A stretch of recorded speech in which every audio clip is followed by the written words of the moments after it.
하나님의 뜻 기도하라 한 제목으로 하는 것을 함께 나누겠습니다. 기도 부담스러운 주제죠. 네. 아마 저만 그런 게 아니라 우리 대부분 다 기도가 익숙하기도 하지만 또 기도하는 것이 상당히 부담스럽기도 한 그런 주제라고 할 수 있습니다. 시간을 정해놓고 기도해야지라고 생각하고 훈련할 때도 있지만 실패할 때도 굉장히 많은 것이 사실입니다. 저도 그랬습니다. 당연히 지금도 그렇고요. 그래서 기도 때문에 고민이 많아서 그럼 어떻게 하면 기도를 더 잘할 수 있을까? 라는 생각을 하고 기도에 관한 책을 사서 보면 좀 낫지 않을까? 라고 생각하고 기도에 관한 책을 사서 읽었습니다. 되게 좋더라고요. 책을 사서 읽는 것과 실제로 기도하는 것은 다르다는 사실을 아주 선명하게 발견하는 그런 시간이었습니다. 기도하는 것이 참 어렵다라는 것이 저의 마음이었고요. 그러다가 문득 마음에는 원이로되 육신이 약하도다 하는 말씀이 굉장히 위로로 다가오기도 했습니다. 그런데 이게 또 자세히 그 말씀을 읽어보면 그 말씀은 자기가 자기에게 하는 말이 아니죠. 누가 누구에게 하신 말씀입니까? 예수께서 제자들에게 하신 말씀이에요. 그러니까 이게 지금 문맥을 살펴 읽어보니까 참 위로는 되었지만 사실은 제가 저에게 할 수 있는 말은 아니에요. 이게 자기가 자기에게 마음은 원인데 육신이 약한 것 같아. 어쩔 수 없지 뭐. 이렇게 할 수 있는 그런 말씀이 아니다라는 것을 깨닫게 됐습니다. 그러면서 이게 피할 구석이 없구나. 피할 구멍이 없구나. 라는 것만 또 발견하게 된 그런 시간이기도 했습니다. 사도 바울이 너무나 선명하게 그렇게 기록해 놓았죠. 쉬지 말고 기도하라. 이것이 그리스도 예수 안에서 너를 향하신 하나님의 뜻이다. 그러니까 우리가 기도할 수 있습니다. 때로는 기도하지 않을 수도 있고요. 기도하지 못할 수도 있죠. 우리가 기도를 하건 기도를 하지 않건 내지 기도를 못하건 상관없이 기도하는 것이 하나님의 뜻이에요.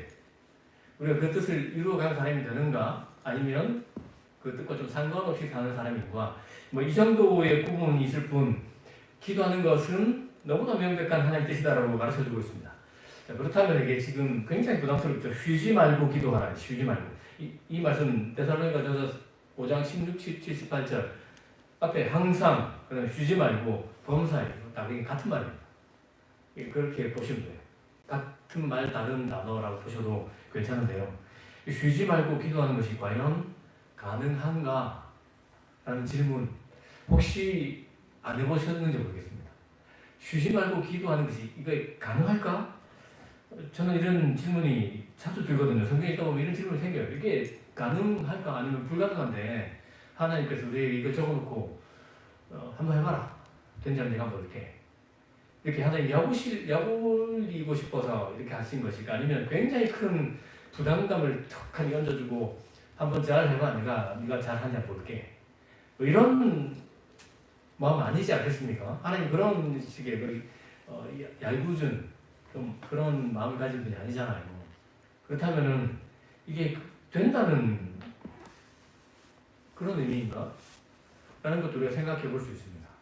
우리 시간 통해서 쉬지 말고 기도하는 것이 도대체 무슨 의미인지 좀 살펴보고 싶고요. 또 그렇게 기도하라고 말씀하신 이유가 무엇인지 다시 말해서 그렇게 기도해야 할 또 이유가 무엇인지를 함께 찾아보도록 하겠습니다. 우리가 믿음 생활하면서 우리의 표대, 우리의 목표, 우리가 닮아가야 할 최고 지향점을 꼽으라고 한다면 굉장히 부담스럽지만 성경이 밝혀주고 있는 것처럼 그분은 예수님이세요.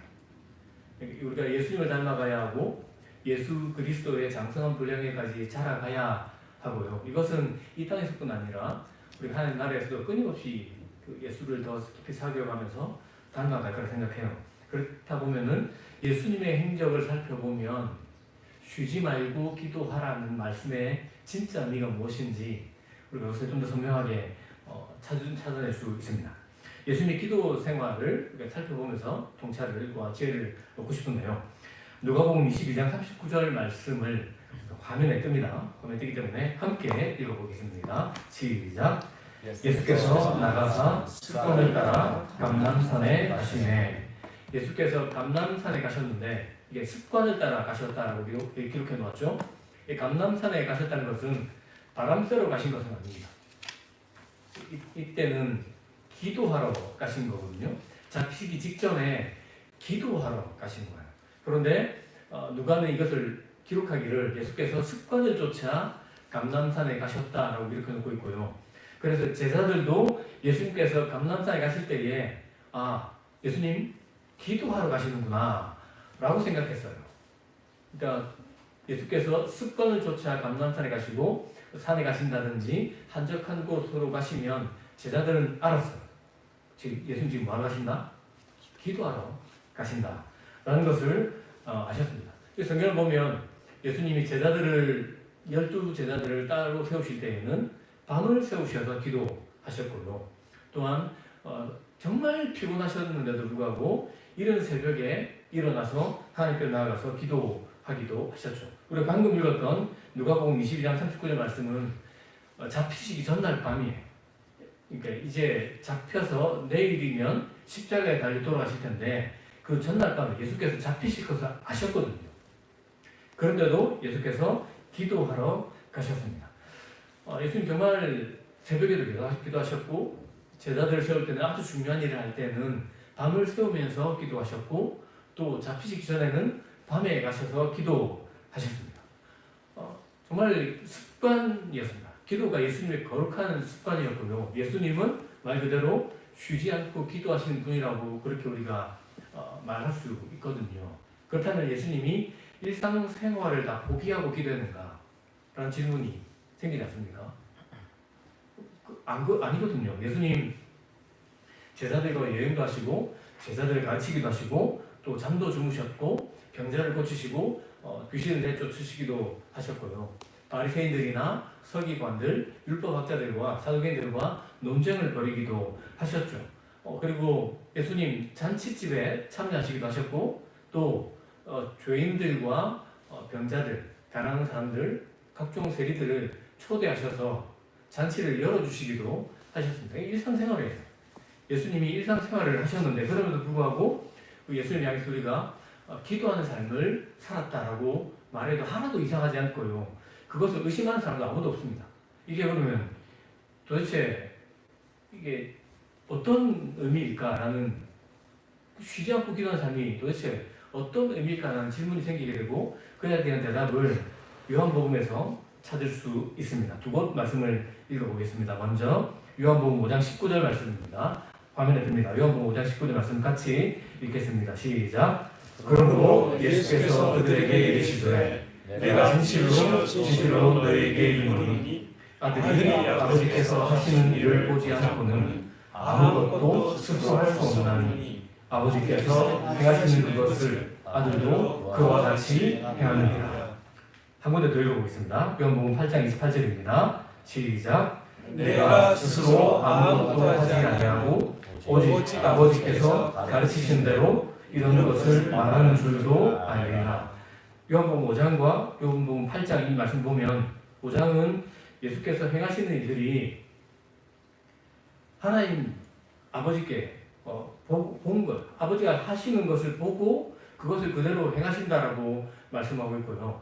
요한복음 8장을 보면 예수님께서 가르치시고 말씀하시는 것들도 자의적으로 내가 하고 싶은 대로 내 마음대로 말하는 것이 아니라 아버지께서 가르쳐 주신 것을 말씀하신다라고 그렇게 기록해 놓지 않습니까? 그러니까 예수님이 행동하고 예수님이 말씀하시는 것이 내 마음대로 행동하고 내 마음대로 말하는 것이 아니라 늘 하나님 아버지를 주목해서 보면서 하나님과 동행하면서 하나님을 사귀어가면서 하나님을 주목하면서 하나님을 생각하면서 하나님을 의식하면서 하나님을 신뢰하면서 말하고 행동한다. 그러니까 다시 말해서 예수님의 모든 삶이 철저하게 하나님께 기대어 있는 삶이에요. 예수님의 모든 행동과 모든 삶과 모든 말이 하나님께 의존하고 하나님을 기대하고 하나님께 기대고 하나님을 신뢰하고 하나님을 주목하고 하나님을 생각하고 하나님을 사귀어 나가면서 그렇게 하시는 말씀이더라. 기도하고 난 다음에 다른 마을로 전도하러 가자 라고 하시고요. 기도하고 난 다음에 어떤 것을 가르치시고 그렇게 하지 않습니까? 이게 뭐냐면 예수께서 하나님과 깊이 사귀고 하나님을 보시고 하나님을 주목하고 그러면서 하나님이 보이시는 대로 하나님이 마음에 영감을 주시는 대로 하나님께서 하시는 대로 그것을 행동으로 삶으로 살아내시더라 라는 이야기입니다. 이것을 가리켜서 쉬지 않고 기도한 삶이라고 말할 수 있습니다. 그러니까 쉬지 않고 기도한 삶이란 정말 아무것도 안 하고 일상생활도 하지 않고 직장생활도 포기하고 그냥 기도만 하는 것이 아니에요. 전업주부로 살림을 살든 의사로서의 직분을 하든 아니면 운영하는 일을 하든 그리고 강사 일을 하든 학생으로서 일을 하든 목사로서 일을 하든 무엇이든지 하나님을 생각하고 하나님을 의지하고 하나님을 신뢰하고 그 믿음을 따라 행하는 삶이고 그 믿음을 따라 행하는 행동이고 그 가운데 말하는 것이라면 모든 것이 기도하는 삶이라는 뜻입니다. 여러분 자유하십시오. 여러분 예수님을 생각하고 예수 그리스도께 기대어 살아가고 하나님을 생각하고 하는 말이고 그렇게 하나님을 의지하고 의식하면서 말하고 생각하고 행동한다면 모든 것이 기도하는 삶이라고 말해도 괜찮습니다. 좋습니다. 여러분 실제로 또 예수님은 필요한 것을 위해서 기도도 하셨죠. 그러니까 또 이게 지금 모든 생활이 하나님께 기대어 있으면 괜찮다 해가지고 기도 1도 안 해. 이것도 아닙니다. 여러분 또 그렇게 항상 이렇게 극단으로 흘러가면 안 됩니다. 극단으로 흘러가는 것은 좋지 않아요. 우리가 시간을 정해서 예수님도 시간 정해서 기도하셨거든요. 새벽에 기도하시고 매일 새벽 예수님 기도하셨다라고 생각하지는 않습니다. 매일 밤을 새우면서 기도하신 것도 아니고요. 그것이 그럼에도 불구하고 예수님의 거룩한 습관이었어요. 그러니까 실제로 기도도 하시고 기도하면서 더 하나님 사귀어 나가시고 또 그렇게 하나님께 기대는 삶으로 생활하시고 가르치시고 병 고치시고 논쟁도 하시고 그렇게 잔치도 벌이시고 웃으시고 우시고 이런 삶을 살아가셨는데 그 모든 것을 가르쳐서 성경은 기도하는 삶이다라고 이야기하고 있고 또 실제로 예수님은 필요에 따라서 하나님께 필요한 것을 또 구하기도 하고 또 기도하면서 자신의 마음을 하나님께 맞추기도 하셨죠. 그렇게 살아가셨습니다. 그런 삶을 가르쳐서 쉬지 않고 기도하는 삶이라고 말할 수 있습니다. 그것이 예수를 통해서 우리가 배울 수 있는 쉬지 않고 기도하는 비밀이라 할 수 있습니다. 쉬지 않고 기도하는 것이 가능하다는 뜻이에요. 이게 불가능한 일이 아닙니다. 하나님께서 불가능한 명령을 해놓고 난 다음에 네가 한번 해봐라 잘하지 않아 내가 볼게 이런 것이 전혀 아니다.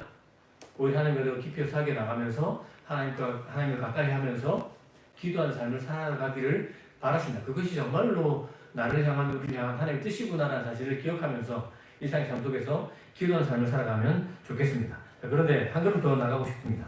그러면 하나님께서 쉬지 말고 기도하는 것이 하나님의 뜻이라고 말씀하셨는데 밑도 끝도 없는 뜻은 아니지 않겠습니까?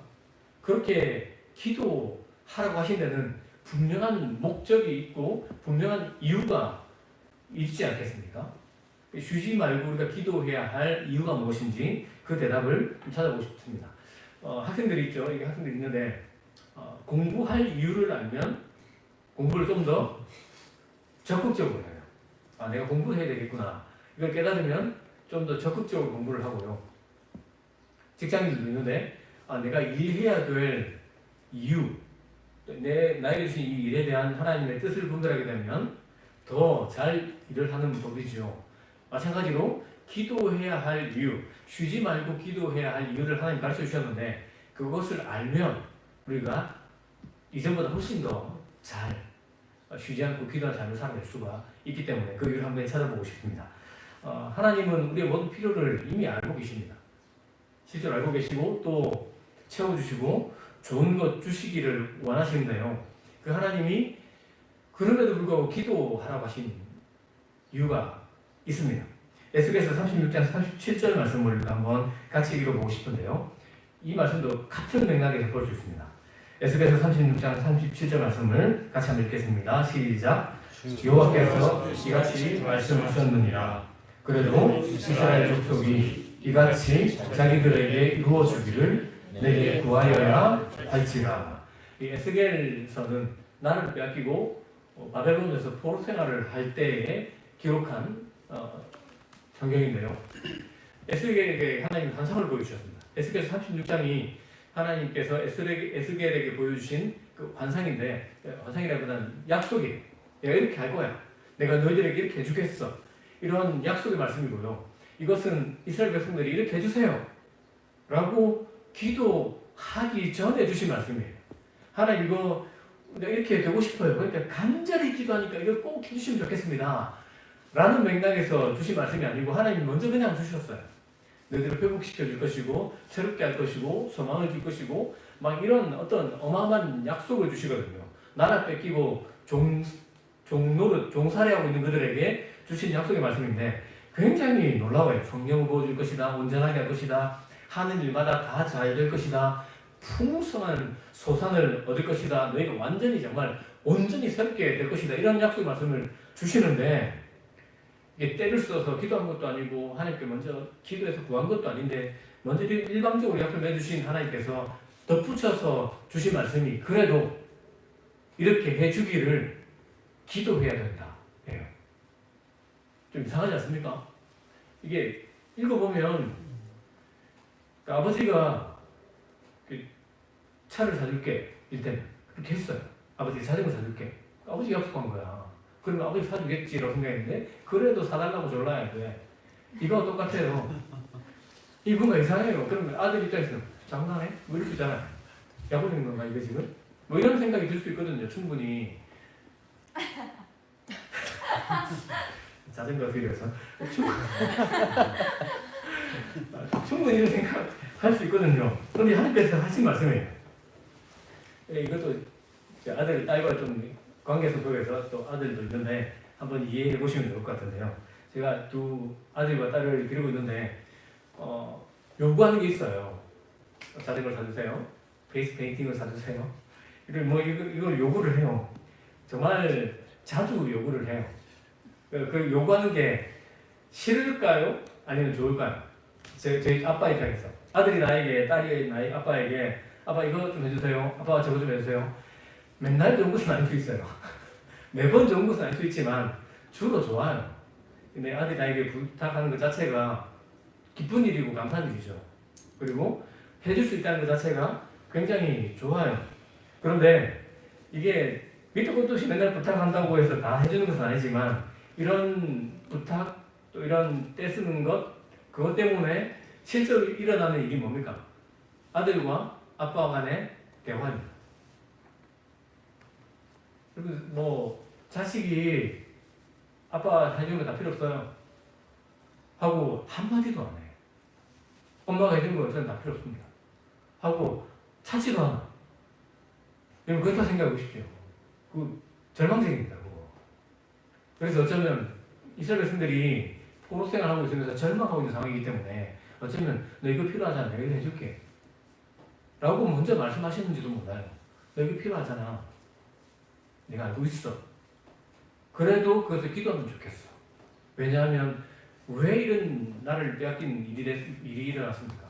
하나님과 관계가 안 좋았거든요. 하나님과 사이가 안 좋았어요. 하나님께 요구하지도 않고요. 바알과 아세라에게 요구하는 말도 안 되는 남의 집 아버지한테 와가지고 뭐 해달라고 하는 거하고 똑같은 일이 일어났거든요. 그러다 보니 생긴 일 아니겠습니까? 그렇기 때문에 우리 하나님께서도 하나님의 자녀인 저와 여러분이 날마다 하나님 앞으로 나와서 하나님께 이야기 걸고 하나님께 우리 마음을 이야기하고 때론 내 필요도 이야기하고 그렇게 하면서 하나님과 시간을 보내고 하나님과 대화를 하고 하나님의 음성 듣기를 원하세요. 이것이 쉬지 말고 기도하라고 하신 첫 번째 이유입니다. 하나님이 그만큼 우리의 마음을 원하세요. 우리와 시간 보내기 원하시고 우리를 원하신다는 그런 뜻입니다. 그렇기 때문에 이런 맥락에서 본다면 기도는 기도를 자꾸 뭔가 하나님으로부터 뭔가 얻어내는 쪽으로만 생각하기 쉬운데 기도를 통해서 우리가 하나님 필요한 것을 공급받아야죠. 필요한 것 알려도 드려야 되는데 그것보다 더 중요한 것은 기도를 통해서 하나님 아버지를 사귀어가는 겁니다. 하나님과의 만남, 하나님 사귀어가고 내 마음을 알려드리고 하나님의 마음을 알아가는 것. 그렇게 서로의 마음을 맞추어가고 조율해가는 그 삶이 하나님 우리에게 원하시는 것이고 그래서 하나님은 쉬지 말고 기도하라고 가르쳐 주신 겁니다. 두 번째 이유는 예수님에서 찾을 수 있는데요. 우리가 읽었던 아까 누가복음 22장 39절 말씀 그 맥락에서 같이 볼 수 있는 말씀인데 그 같은 시간대에 있었던 사건을 마태복음에는 기도하러 가셨다가 있었던 일이고요. 아까 제가 읽어드린 말씀이 있는데 한 번 더 읽어드리겠습니다. 시험에 들지 않게 깨어 기도하라. 마음에 있는 원이로되 육신이 약하도다 하시고, 예수님께서 제자들에게 하신 말씀이죠. 감람산에서 올리브산에서 기도하시다가 제자들에게 기도 좀 도와달라고 했어요. 같이 기도해달라고. 예수 밑에 기도하실 때 정말 힘들게 기도하셨어요. 너무 많이 근심되고 고민되어서 정말 땀을 이렇게 피처럼 쏟으시면서 툭툭툭툭 흘리시면서 그렇게 애끓는 기도를 드리셨거든요. 그러면서 혼자 기도하는 것이 너무 버거워서 제자들에게 찾아가서 함께 기도 좀 해줘 라고 부탁을 했는데 제자들이 어땠습니까? 마음은 기도하고 싶었어요. 진짜로 제자들 기도하고 싶었어. 기도하기 싫었던 게 아니에요. 너무 기도하고 싶었는데 너무 피곤했어요. 그리고 기도하다 보니까 기도한 줄 알았는데 자고 있었어. 그럴 때 있지 않습니까, 여러분? 난 분명히 기도했어. 근데 오늘 자고 있어. 이런 경우 있었어요. 제자들이 그랬던 겁니다. 근데 예수님은 피곤을 뚫고 기도하시고 제자들은 피곤해져서 졸았어요. 근데 이게 그 결과는 정말 극과 극으로 달라집니다. 예수님 그날 밤에 잡히셨습니다. 그날 밤에 잡히셔서 정말 불합리한 재판을 받으시고 모진 매를 맞으시고 십자가에 달려 죽으실 때 발가 벗겨진 채 아닙니까? 여러분 이렇게 우리가 그림 같은 걸 보면 팬티 같은 걸 이렇게 해놨지만 없어요. 그거. 그냥 완전히 발가 벗겨진 채 십자가에 달리셔서 고통스러운 죽음을 당하시는데 기도하신 예수님은 그 모든 고통과 수치와 두려움의 순간을 다 이겨내셨습니다. 이게 오히려 십자가에서 자신을 못 박는 사람을 위해서 기도하시고 좌우에 달렸던 그렇게 강도들을 위해서 기도하시고 예수님 말도 안 되는 그런 삶을 살아내시지 않습니까? 자, 이제 반대로 한번 보겠습니다. 그날 같은 시간 같은 장소에 있었지만 기도 안 하고 잡던 제자들이 있어요. 제자들이 예수께서 너희들이 나를 다 버릴 거야 라고 말할 때 베드로 뭐라 하겠습니까? 예수님 저를 지금 뭘로 보시고 섭섭합니다. 저 예수님께 죽을 전에 절대 구원 안 합니다 라고 말했고요. 우리가 베드로만 그랬다고 생각하고 있지만 성경을 보면 다른 모든 제자들도 그 선수를 베드로가 쳤을 뿐이에요. 다른 제자들도 11명의 제자들도 예수님 섭섭합니다. 우리는 절대로 그런 일 없어요 라고 말했거든요. 근데 막상 예수께서 잡히자 어떤 일이 벌어졌습니까? 제자들 다 도망쳤습니다. 다 도망쳤고요. 베드로는 3번이나 예수님을 부인하고 마지막 3번째는 예수님을 저주하면서 욕하면서 부인했습니다. 무엇이 이런 결정적인 차이를 만들어냈을까? 여기에 여러 가지 이유가 있겠죠. 그 중에 하나가 뭡니까? 기도. 쉬지 않고 기도하셨던 예수님은 그렇게 두려운 순간에도 하나님을 의지하고 하나님을 의식하면서 그 모든 고난과 수치와 시련을 받아내시고 이겨내시며 그 길을 걸어가셨거든요. 기도하지 않았던 제자들은 너나 없이 다 같이 실패했습니다. 기도가 그 차이를 만들어내는 겁니다. 여러분 지금 우리 사는 시대 참 피곤하죠? 네, 피곤하시죠? 안 피곤하십니까 지금? 오후 2시 굉장히 졸리고 피곤한 시간인데 피곤한 시대입니다. 실제로 피곤한 시간이고 우리가 살아가는 시대 자체가 피곤해요. 만성 무기력증, 만성 피로 이런 말이 왜 있겠습니까? 겁나 피곤하기 때문에 말이죠. 그냥 정말 피곤한 일이 많습니다. 무슨 말이냐면 기도하지 않을 수 있는 충분한 정말 필요 충분한 조건이 다 갖추어진 세상을 우리가 살아가고 있다라는 겁니다. 그렇기 때문에 우리는 제자들처럼 마음에는 원이지만 육신이 그렇지 않아서 기도하지 않을 수도 있어요. 근데 그러면 실패합니다. 시련과 고난이 다가오면 번번이 실패하고 넘어질 때가 많을 겁니다.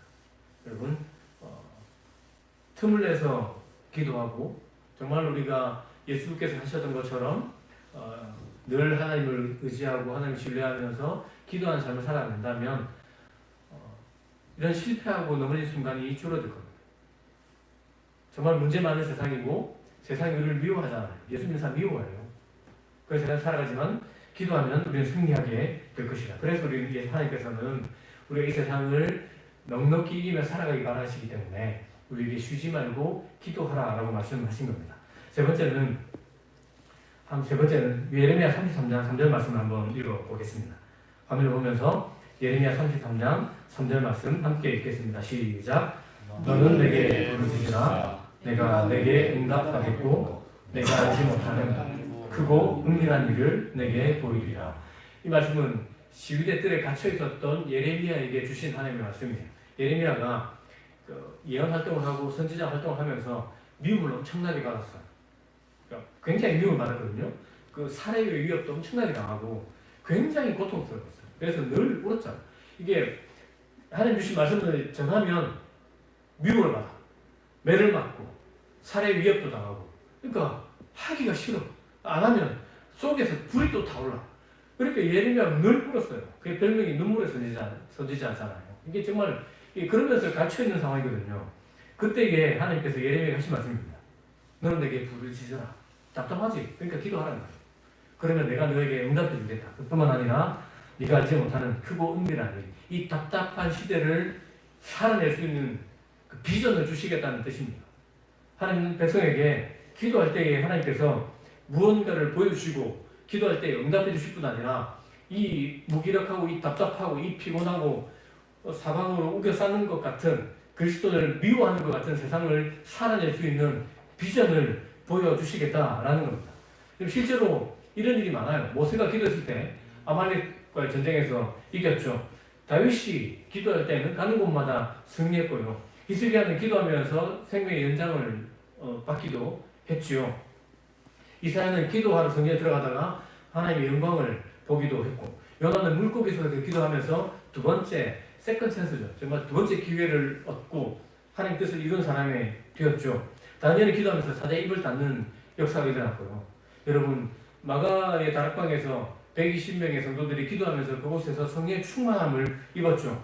베드로가 감옥에 갇혔을 때 성도들이 기도했습니다. 그때 베드로가 정말 그 감옥에서 걸어 나오는 기적 같은 일이 일어났고요. 바울과 실라가 감옥에서 기도하면서 찬양할 때에 차고 있던 수갑이 다 풀리고 감옥 문이 열리는 그런 기적 같은 일들도 일어났습니다. 여러분, 시대 다르고 장소도 다르고 사람도 다르고 배경도 다르지만 기도할 때 일어나는 일이에요. 기도하면 우리를 우겨싸고 있는 답답한 일들, 그것을 이겨낼 수 있는 하나님의 응답을 주시겠고, 뿐만 아니라 설령 이들과 다르게 응답이 오지는 않는다 하더라도 그 답답한 시간을 이겨낼 수 있는 비전을 하나님께서 주시겠다고 약속하셨습니다. 우리가 예상치 못한 방식으로 정말 우리가 상상하지 못했던 그런 것을 하나님께서 보여주실 것이기 때문에, 그래서 우리가 이 세상 살아가지만 하나님의 자녀답게 살아낼 수 있기 때문에 하나님께서 우리에게 기도하라고, 그것도 쉬지 말고 기도하라고 말씀하신 겁니다. 이것은 하나님을 위한 일이기도 하거니와 쉬지 않고 기도하는 것은 저와 여러분을 위한 그런 일이라 할 수 있습니다. 우리가 쉬지 않고 기도할 때에 이런 일들을 경험할 수 있습니다. 우리가 쉬지 않고 기도할 때에 정말 하나님의 놀라운 역사를 얻어낼 수 있고요. 하나님을 더 깊이 알아갈 수 있고, 정말로 우리의 마음이 하나님께 더 가까이 갈 수 있고, 시험과 고난을 이겨낼 수 있고, 쉬지 않고 기도하면서 정말로 우리가 하나님의 비전을 발견하고, 그리고 또 하나님의 놀라운 응답을 받을 수 있기 때문에 하나님 우리에게 쉬지 말고 기도하라고 말씀해 주셨습니다. 여러분, 쉬지 않고 기도하는 것은 날마다 하나님께 의지하고 하나님께 기대고 하나님께 연결되고 하나님을 신뢰하는 삶이라고 말씀드렸습니다. 이런 삶으로 날마다 기도하는 삶을 살아내는 저 여러분 되면 좋겠습니다. 뿐만 아니라 쉬지 않고 기도하면서 하나님을 더 깊이 알아가고 하나님을 더 깊이 사귀어가는 사람이 되고, 쉬지 않고 기도하면서 고난과 시련을 만날 때 그것을 이겨내는 정말로 예수 그리스도 닮은 사람이 되고, 쉬지 않고 기도하면서 이 사방으로 우겨쌈을 당한 것 같은 세상 속에서도 그 세상을 이겨내고 뚫어내고 하나님의 소망으로 세상이 감당하지 못한 삶을 살아내는 그런 멋진 그리스도인 되기를 예수님의 이름으로 축복합니다.